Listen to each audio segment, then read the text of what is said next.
My name is Ramiro Hernandez. I'm the Assistant Distribution Manager for the Distribution Department.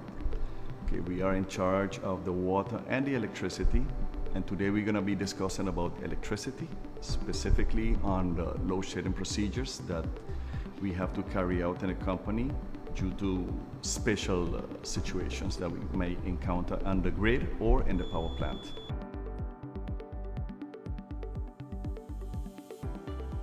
Load shedding is a procedure, okay, where demand has to be disconnected from the grid because the generation capacity is not enough to cover that demand.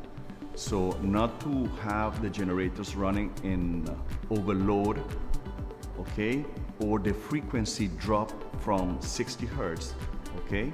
So consumption, demand, load, there are different words of using it, has to be disconnected from the grid, and to prevent a domino effect or generators to be coming out of the system tripping because of overload or heating situations.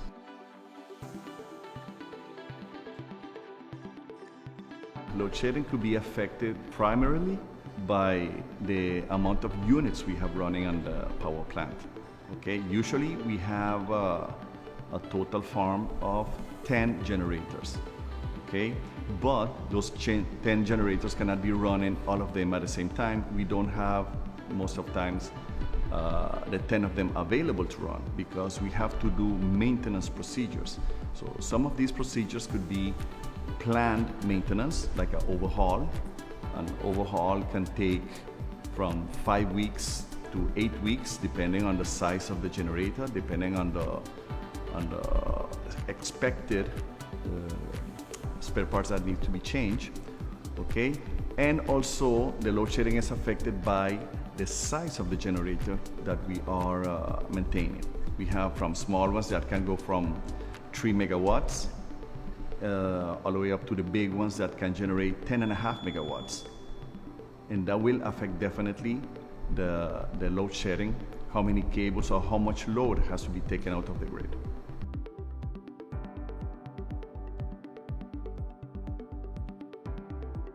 Managing load shedding right now is not so easy because taking out the electricity of the people, we have to be taken into account the time of the day and the day of the week. Of course, we try to avoid taking out cables, distribution cables, the load that is directly supplying electricity to schools and to pump houses that feed people directly with water. We don't want to have people out of electricity and out of water. So we have to respect basically those two main factors, schools and pump houses. So up to 2 o'clock in the afternoon, we don't use cables that might be feeding schools. And after 2, that is mostly when the schools close off, then we can use those cables to load shed. But the load shedding is for everybody on the island.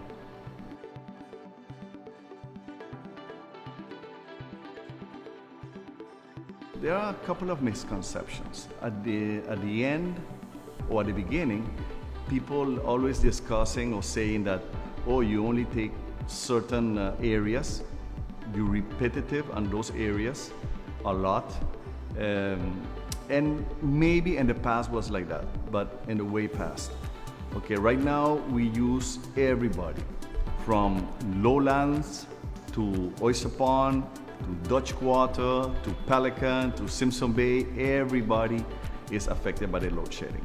It's not that we want to do it that way, but the load shedding is a process, it's a procedure that needs to happen to prevent a major issue in the power plant.